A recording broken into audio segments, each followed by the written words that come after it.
عذاب ضعفین وکان ذلک علی اللہ یسیرا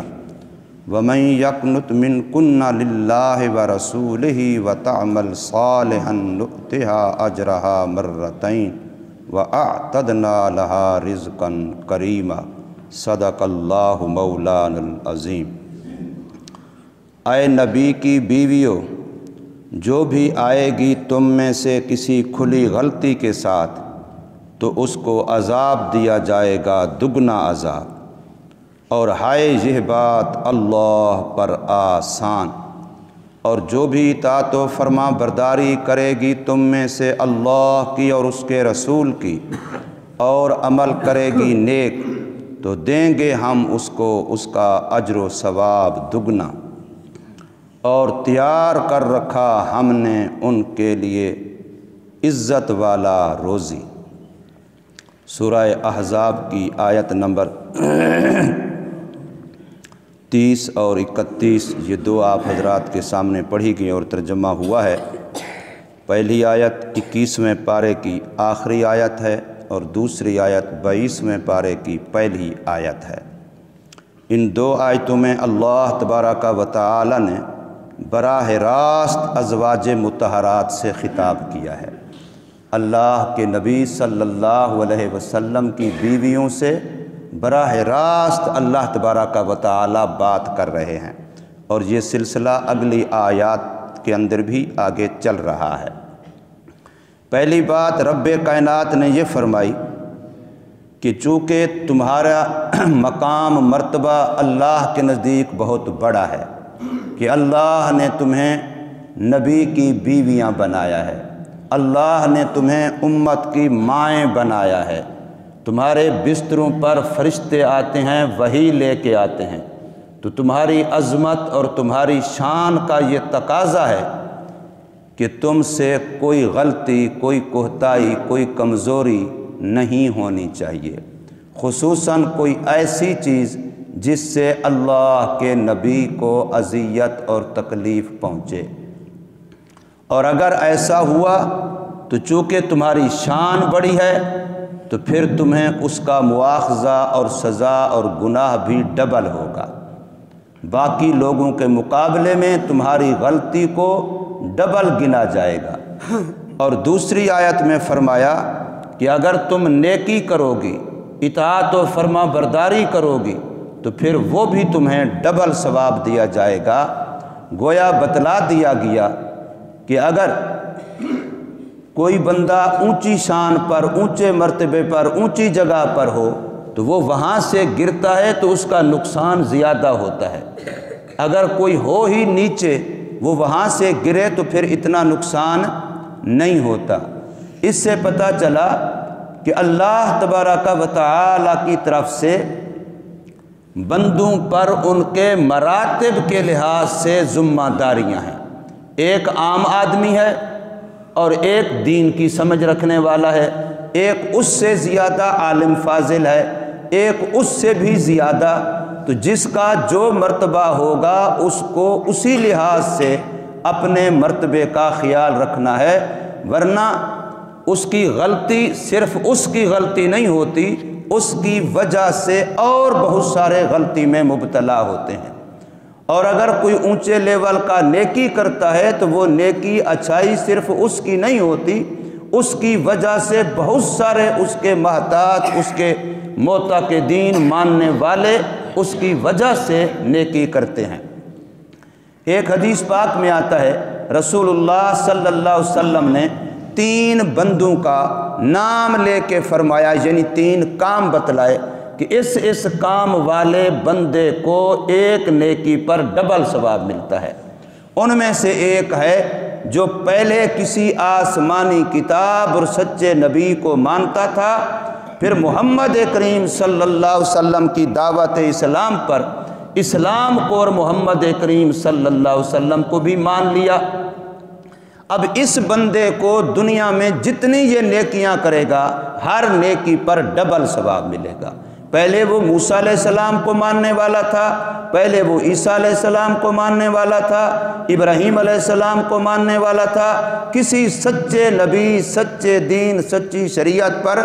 عمل کرنے والا تھا، اب جب اس کو دین اسلام کی دعوت پہنچی اور اس نے دین اسلام کو مان لیا، محمد کریم صلی اللہ علیہ وسلم کی اطاعت و فرما برداری کر لے، تو زندگی بھر یہ جتنا نیکی کرے گا، ہر نیکی پر دوسرے مسلمان کے مقابلے میں اس کو ڈبل ثواب ملے گا۔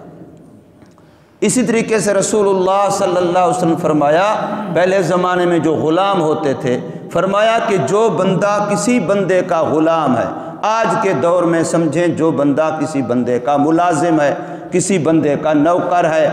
اب ملازم اور نوکر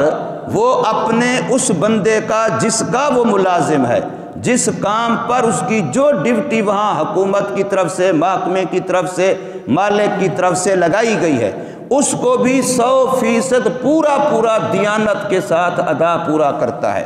اور اس ڈیوٹی کے کرتے ہوئے اللہ کے حکم میں فرق نہیں آنے دیتا، اللہ تعالیٰ کے حکم بھی پورے کرتا ہے، اور جو ڈیوٹی جو ذمہ داری مالک کی طرف سے، محکمے کی طرف سے ہے، اس کو بھی 100% پورا کرتا ہے۔ تو فرمایا اس کو بھی ہر نیکی پر ڈبل ثواب ملے گا، اس کو بھی ہر نیکی پر ڈبل ثواب ملتا ہے۔ اسی طریقے سے قرآن مجید کے اندر بھی اللہ نے 2 جگہ پر فرمایا کہ ان فلاں فلاں لوگوں کو یؤتون اجرہم مرتین، ان کو ان کا اجر و ثواب ڈبل دیا جاتا ہے۔ تو یہاں پر اللہ پاک ازواج مطہرات کے بارے میں فرما رہے ہیں کہ ان کو ان کی ہر نیکی پر ڈبل ثواب دیا جاتا ہے۔ رسول اللہ صلی اللہ علیہ وسلم نے جس وقت خطوط لکھے تھے بادشاہوں کو، تو ان میں سے جو سربراہان مملکت کو خط لکھتے تھے سرکار مدینہ صلی اللہ علیہ وسلم، کسی بھی علاقے کے کنبے قبیلے کے بڑے کو، تو اس کو یہ لکھتے تھے کہ اگر تو ایمان لے آئے گا تو چونکہ تو سربراہ ہے، تو تیری وجہ سے پھر تیرے محتاطوں میں جتنے لوگ ایمان لے آئیں گے، تجھے اپنے ایمان کا ثواب بھی ملے گا اور ان کے ایمان کا بھی تجھے ثواب ملے گا، تجھے ڈبل ثواب ملے گا۔ تو یہ ترغیب بھی ہوتی تھی اور حقیقت بھی تھی۔ اس لیے گھر کا سربراہ اگر وہ نیکی کا ماحول اپنی طبیعت میں بناتا ہے، خود نماز کا اہتمام کرتا ہے، گھر میں تلاوت کا اہتمام کرتا ہے، گھر میں سچ بولنے کا اہتمام کرتا ہے، گھر کے اندر سخاوت مہمان نوازی کا اہتمام کرتا ہے، کوئی بھی اچھی چیزیں صرف وہ عملاً گھر والوں کو دکھاتا ہے، اب وہ دیکھ دیکھ کے گھر والے سیکھ رہے ہیں اور وہ بھی اس کی تقلید میں، اس کی نقالی میں وہ بھی کرتے ہیں، تو اب اس بندے کو بھی ان پر اپنا بھی ثواب ملے گا اور اپنے گھر والوں کو جو تلقین و تعلیم ہو رہی ہے اس کا بھی اس کو ثواب ملے گا۔ تو ڈبل ثواب کمانے کے لیے اللہ تبارک و تعالیٰ نے یہ اصول دستور بنا دیا ہے کہ جتنا بندہ جس اونچی لیول پہ ہے، جو وہ بندہ نیکی کا کام کرے گا جس کے جتنے محتاط ہیں، اور کوئی نہیں، اپنے گھر والے تو ہر ایک کے ہیں، بیوی بچے تو ہر ایک کے ہیں، تو ہم اگر اچھا ماحول، اچھا کردار، اچھی گفتار، اچھا اپنا طور طریقہ، اچھے اخلاق اگر ہم اپنے گھر کے اندر دکھائیں گے، اپنائیں گے، تو اس سے ہمارے بیوی بچوں کو جو خود بخود ایک عملی تعلیم ملے گی، تو ان کی پھر وہ کریں گے ہماری وجہ سے، تو ان کا ثواب بھی ہمیں ملے گا۔ اس لیے فرمایا گیا او ولد صالح یدعو لہ، کہ بندہ مر کے قبر میں چلا جاتا ہے، اس کے سانس کا سلسلہ تو بند ہو جاتا ہے، آنکھوں کا دیکھنا تو بند ہو جاتا ہے، زبان کا بولنا تو بند ہو جاتا ہے، چلنا پھرنا تو بند ہو جاتا ہے، وہ قبر میں چلا گیا، لیکن نامہ اعمال اس کا اب بھی کھلا رہتا ہے، نیکیوں کا اندراج نامہ اعمال میں مرنے کے بعد بھی ہوتا رہتا ہے۔ او ولد صالح، یہ اپنی اولاد کی اچھی تربیت کر کے ان کو نیکی پہ لگا گیا ہے، اب وہ جو نیکی کرتے رہیں گے، چاہے ان کے خیال میں ہی اماں ابا نہ ہوں، ماں باپ نہ ہوں، والدین نہ ہوں، لیکن ان کے نیک عمل کا ہر ایک کا ثواب پورا ماں باپ کو قبر میں ملتا رہے گا۔ تو فرمایا اللہ تبارک و تعالی نے، یا نساء النبی، اے نبی کی بیویوں، من یات منکن بفاحشۃ مبینہ، جو بھی آئے گی تم میں سے کوئی کھلی غلطی، یضاعف لها العذاب، یہ بفاحشۃ کے ساتھ مبینہ کھلی کا لفظ اس لیے بولا گیا کہ جو خفیہ طور پر چھپ کے بندہ غلطیاں کرتا ہے، جس کو بد کرداری کہیں، زناکاری کہیں، یاد رکھیے ایسا کسی نبی کی بیوی نے آدم علیہ السلام سے لے کر کے محمد کریم صلی اللہ علیہ وسلم تک، حتیٰ کہ ان نبیوں کی بیویاں جو ایمان نہیں لائی نبی پر، کافر مری ہیں، عذاب کا شکار ہوئی ہیں، لیکن علماء نے لکھا کہ بد کرداری ان کے اندر بھی نہیں تھی۔ اس لیے یہ جو مشہور ہے وہ جی زلیخا سے یوسف علیہ السلام کی شادی والی بات، یہ غلط ہے، قرآن و حدیث کے لحاظ سے غلط ہے۔ جو عورت بد کرداری کی، زنا کی دعوت دے رہی ہے، وہ نبی کی بیوی نہیں ہو سکتی۔ یہ لوگوں میں غلط مشہور ہے۔ ہمارے حضرات نے، مفسرین نے واقعہ لکھ کے باقاعدہ تردید کی ہے۔ لوگوں نے تو بچے بھی لکھ دیے ہیں، نام بھی لکھ دیے ہیں، یہ بیٹے ہوئے، یہ بیٹیاں ہوئی، تو یہ بات غلط ہے۔ اس لیے نبی کی بیوی سے وہ خفیہ غلطی جو چھپ کے بندہ کرتا ہے، بد کرداری والی غلطی کوئی بھی کرے گا، چھپ کے کرے گا، تو وہ بینہ نہیں ہوتی۔ یہاں مبینہ کی قید لگائی گئی ہے، جو کھلے عام طور پر چھوٹے موٹے انسان سے خطا ہوتی ہے، تو فرمایا ایسی غلطی بھی اگر تم کرو گی تو تمہیں ڈبل گناہ ہوگا۔ یضاعف لها العذاب ضعفین، دگنا کیا جائے گا ان کے لیے عذاب دگنا، وکان ذلک علی اللہ یسیرا، اور یہ بات اللہ پر آسان ہے۔ گویا دوسرے لفظوں میں بتلایا جا رہا ہے، صرف اس پر نہ اتراتے رہنا کہ ہم نبی کی بیویاں ہیں، تمہیں نیکیاں بھی خود کرنا پڑیں گی اور گناہوں سے بھی خود بچنا پڑے گا۔ یہ نہیں ہے کہ چونکہ ہم نبی کی بیویاں ہیں چنانچہ ہمیں کچھ کرنے کی ضرورت نہیں ہے۔ فرمایا وَمَن يَقْنُتْ مِنْكُنَّ، اور جو بھی اطاعت و فرما برداری کرے گی تم میں سے اللہ کی اور اللہ کے رسول کی، وَتَعْمَلْ صَالِحًا، اور عمل کرے گی نیک، نُؤْتِهَا أَجْرَهَا مَرَّتَيْن، تو اس کو ہم اس کا اجر و ثواب ڈبل دیں گے۔ وَأَعْتَدْنَا لَهَا رِزْقًا كَرِيمًا، اور تیار کر رکھا ہم نے ان نیک عورتوں کے لیے عزت والی روزی۔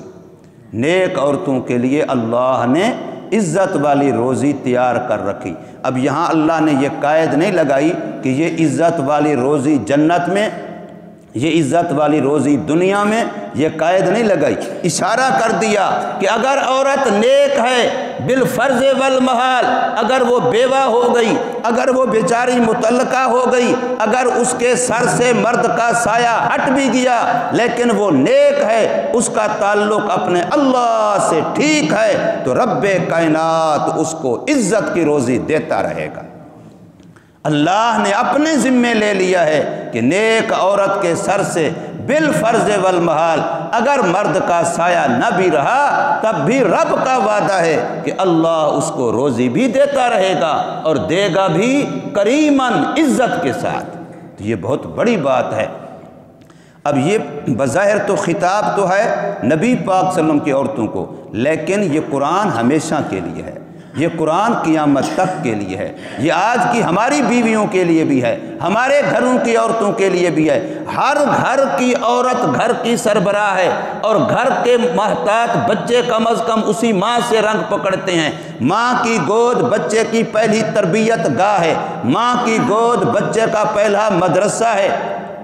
ماں سے ہی بچے نے رنگ پکڑنا ہے۔ اس لیے ماں کی تربیت کا ہونا ایک عورت کا سنورنا، ایک گھر کا سنورنا ہے، ایک مرد کا سنورنا، ایک فرد کا سنورنا ہے۔ اس لیے عورتوں کی تعلیم و تربیت پر زیادہ زور دینا چاہیے۔ حضور صلی اللہ علیہ وسلم اپنے زمانہ میں باقاعدہ عورتوں کے لیے الگ حلقہ لگاتے تھے، ان کو الگ بیان کرتے تھے، ان کے لیے الگ سمجھاتے تھے، حتیٰ کہ عید کے دن بھی جیسے مردوں میں حضور صلی اللہ علیہ وسلم نے عید نماز کے لیے تقریر کی، الگ مجمع میں جا کے عورتوں میں بھی رسول اللہ صلی اللہ علیہ وسلم نے واعظ فرمایا۔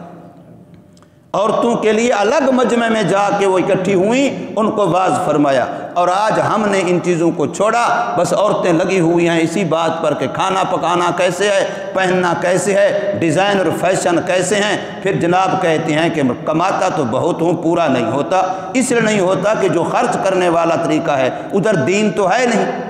پھر ذوالفقار صاحب دامت برکات ان کی کتاب میں واقعہ پڑھا، فرمایا میرے پاس ایک عورت آئی، کہنے لگے کہ مجھے میرا خامند ہر مہینے 50,000 جیب خرچی کے لیے دیتا ہے، میرا تو پورا نہیں ہوتا، میں تو بڑی تنگ ہوں،